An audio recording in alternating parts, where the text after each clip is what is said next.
Allan Aguirre with your Incorruptible 2-minute warning. It's Friday, but I'm not going to go into Friday mode because, I don't know, can you tell? I don't know if you can tell.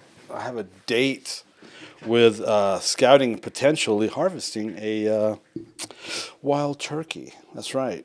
So, yeah. Okay, we are in 2 Corinthians chapter 11. We are in verse, we should be in verse 7, shouldn't we? Something like that. Let me see here. Or even worse, even further along. Oh man, how do I not have this ready? I know we did up to verse 7. Oh yeah, that's Thursday, that's why. Okay, here, let's go here. I think we're picking up, we're picking up in verse 7, I believe. Alrighty, okay.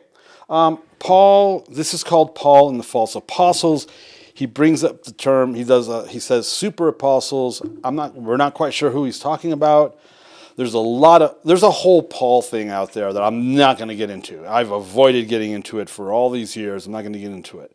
But it suggests that Paul is talking about the leadership in Jerusalem, which means he's been disgruntled in one way, shape, or another, or in some form, because we also see him going to Jerusalem on more than one occasion and submitting himself to the leadership in Jerusalem. He did that before he went to Arabia. He did it after he went to Arabia. He does it in Acts chapter 15. But we do know that these epistles are in his later life, and people do get disgruntled. That does happen. I'm not suggesting that's what's going on. We don't know who he's talking about. It doesn't say who he's talking about.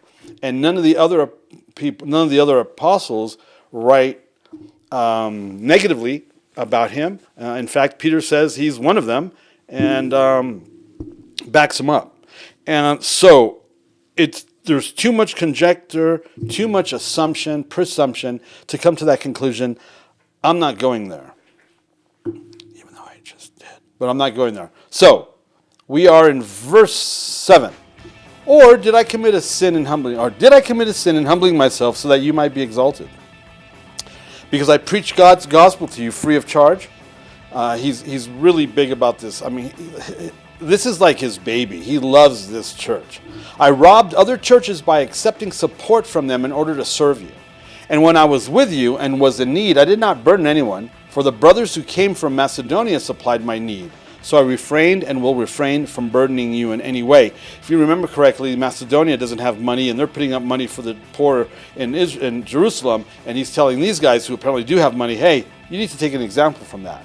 Verse 10, as the truth of Messiah is in me, this boasting of mine will not be silenced in the regions of Achaia. I still can't know what the pronunciation is. And why? Because I do not love you? God knows I do. And what am I doing? I will continue to do in order to undermine the claim of those who would like to claim that in their boasted mission they work on the same terms as we do. Remember, he's saying, we're doing things in an orderly fashion. There are people out there that are calling themselves apostles, that aren't doing things in a godly, righteous, orderly manner. For such men are false apostles, deceitful workmen, disguising themselves as apostles of Christ. And nothing's changed, people. Nothing has changed. And no wonder, for even Satan disguises himself as an angel of light. Paul clearly, without any hesitation, is regarding these people as satanic. Yeah, we get in trouble for doing that. Verse 15. So it is no surprise if his servants, also disguise themselves as servants of righteousness. Their end will correspond to their deeds. Because like I'm always saying, time tells all.